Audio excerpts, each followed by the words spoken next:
Meus amigos, hoje é dia 20 de setembro de 2020 e vamos fazer mais um vídeo do nosso projeto Saúde Humanizada. O tema de hoje é o refluxo gastroesofágico e a doença do refluxo gastroesofágico. Esse assunto é muito importante, é tão importante que a Sociedade Brasileira de Pediatria tem insistido nos últimos congressos para discutir com os pediatras essa questão muito comum do refluxo gastroesofágico, uma vez que estava havendo um protocolo diferente da Sociedade Brasileira de Pediatria do que estava sendo praticado no dia a dia pelos pediatras. No Brasil estava vendendo mais medicamentos para refluxo gastroesofágico do que para dor, do que a dipirona. Então nós tivemos um momento na década passada onde o Brasil era o campeão mundial de utilização de medicamentos para refluxo gastroesofágico. Então a Sociedade Brasileira de Pediatria alertou os pediatras, tem alertado em todos os congressos, em todos os documentos científicos elaborados por ela, para que o pediatra seja criterioso na hora de iniciar um tratamento para o refluxo gastroesofágico. Porque o refluxo não precisa ser tratado na grande maioria das vezes. O refluxo deve ser tratado quando ele apresenta a doença do refluxo gastroesofágico. Quando a criança tem sinais de esofagite, quando a criança tem doenças respiratórias, ou então que ela está soltando tanto leite que não consegue ganhar peso suficiente. Então aí se inicia o tratamento.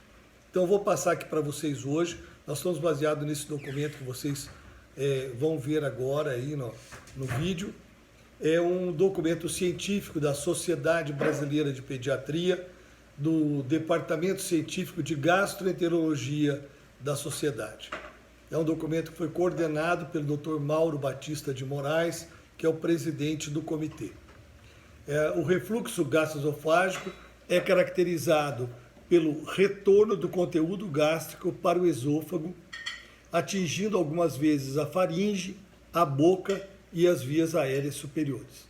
O refluxo é um processo fisiológico normal que ocorre várias vezes por dia em todas as pessoas saudáveis. Em todas as pessoas saudáveis tem refluxo, em qualquer idade. Assim, episódios de refluxo ocorrem em indivíduos saudáveis com duração menor que 3 minutos, principalmente no período pós-prandial. Normalmente não causa incômodo ou repercussão nos hábitos de sono. Entretanto, a doença refluxo gastroesofágico, que a gente chama de DRGE, é caracterizada quando o refluxo causa manifestações clínicas de gravidade variável, associadas ou não a complicações tais como a esofagite. No lactente é muito frequente o refluxo gastroesofágico fisiológico acompanhar-se de regurgitações ou golfadas que não se associam à redução de ganho de peso ou outras manifestações clínicas. Trata-se de um dispositivo funcional, gastrointestinal, transitório e dependente da imaturidade funcional do aparelho digestivo no primeiro ano de vida. Está incluído entre os distúrbios gastrointestinais funcionais e são recomendados critérios diagnósticos pelos critérios que a gente chama de Roma 4. Afeta até 60% de todos os lactentes. Inicia-se antes de 8 semanas de vida.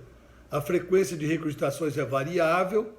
Essas regurgitações aumentam em número e volume entre 2 e 4 meses de idade e posteriormente diminuem progressivamente com o aumento da idade, sendo que 90 a 95% dos casos resolvem até o primeiro ano de vida.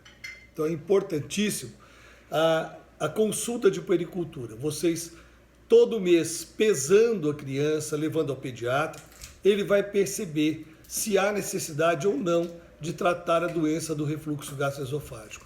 Se a criança estiver ganhando peso bem, não tiver problemas respiratórios, e as cólicas estiverem sendo controladas, não há necessidade de tratamento.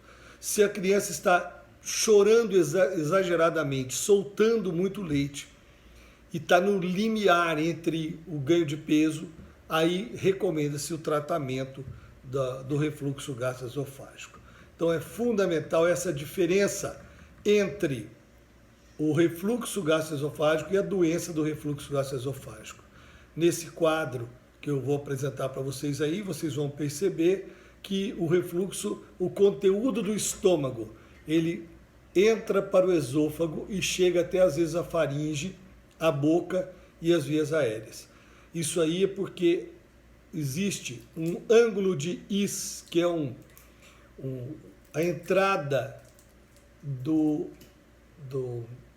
esôfago no estômago.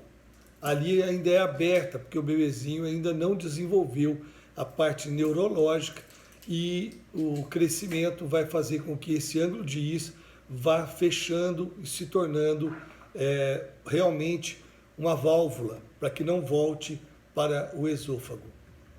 Outro dado importante que a gente quer dizer para vocês, que quando o refluxo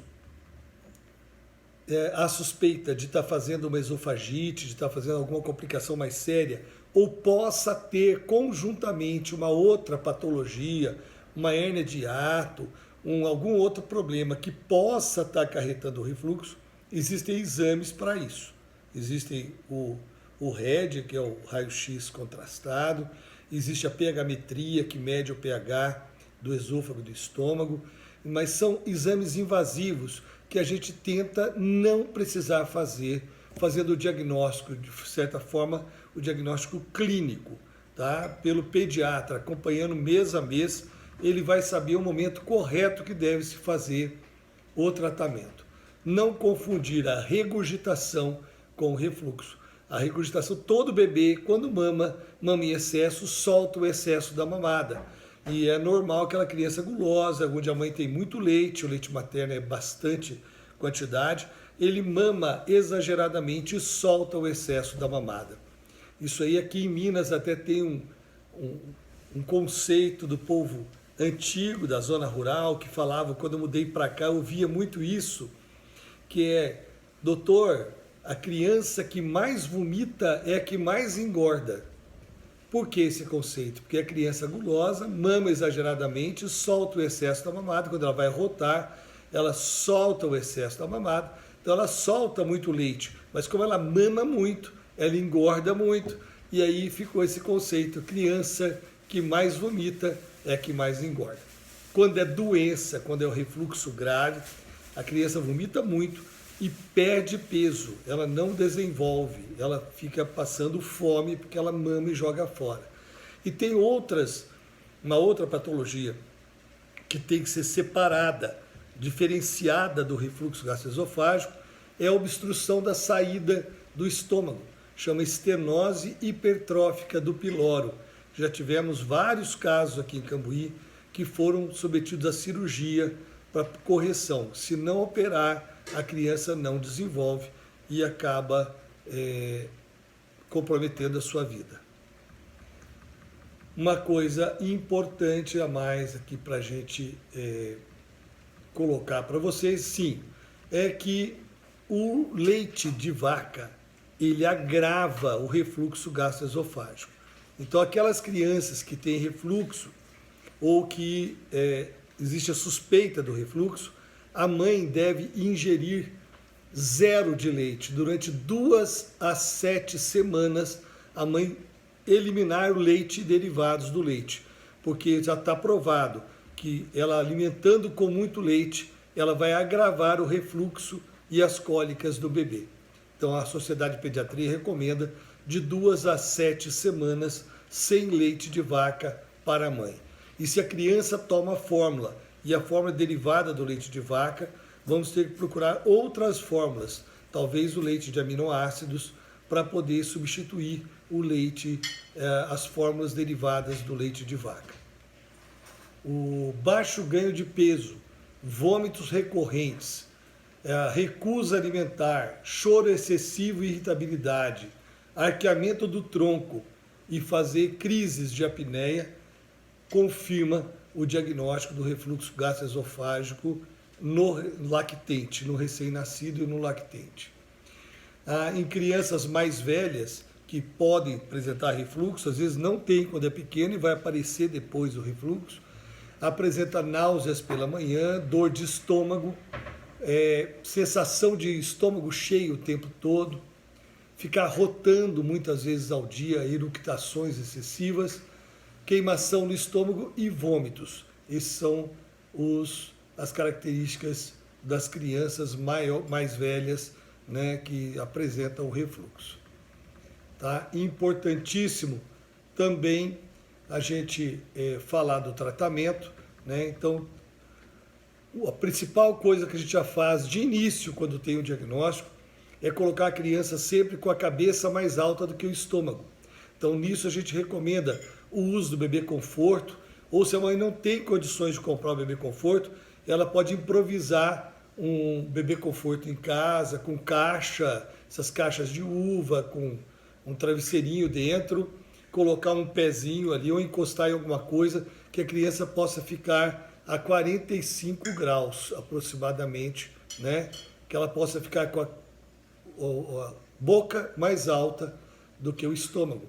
Nunca dá mamar e já deitar a criança que ela vai fazer o refluxo. Então essa posição é importante. Eu ensino uma coisa simples que é fácil de ser feito.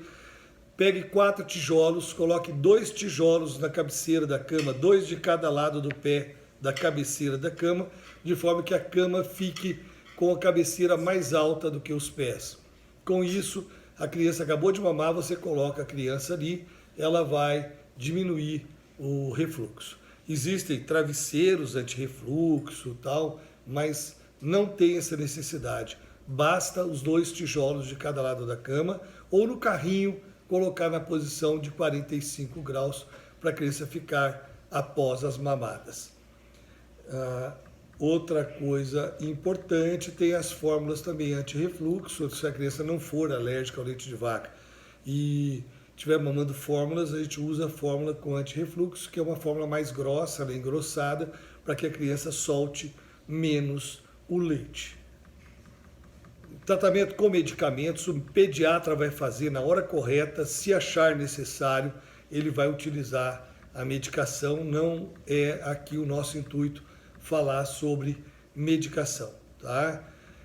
Outro dado importante é aquela criança mais velha que tosse demais, que a tosse noturna, passa bem o dia, vai dormir à noite, não para de tossir, pode ser refluxo gastroesofágico. Criança mais velha, a gente já pede exames para confirmar se ela tem refluxo ou não. De forma geral, a indicação cirúrgica, tem caso até de cirurgia, que a criança tem um refluxo tão importante que nem a medicação resolve, então ela é obrigada a ser submetida a uma cirurgia para correção desse caso. Então aqui eu quero deixar para vocês o mais importante, é que o refluxo foi o vilão na década passada. Tudo que a criança tinha de doença, a culpa era ou do leite de vaca ou do refluxo. E não é bem assim. Temos que ter sempre a sensibilidade, né, de observar a criança e saber quando ela realmente tem o refluxo e quando ela deve ser tratada. Se você gostou, dá um like, se inscreva no meu canal no YouTube, siga-me na página Dr. João Fanucci, pediatra, do Facebook. Estaremos sempre aqui oferecendo informações importantes baseados na ciência, que a gente, baseado na ciência, vai saber aonde chegar. Meu muito obrigado. Meus amigos, hoje é dia 20 de setembro.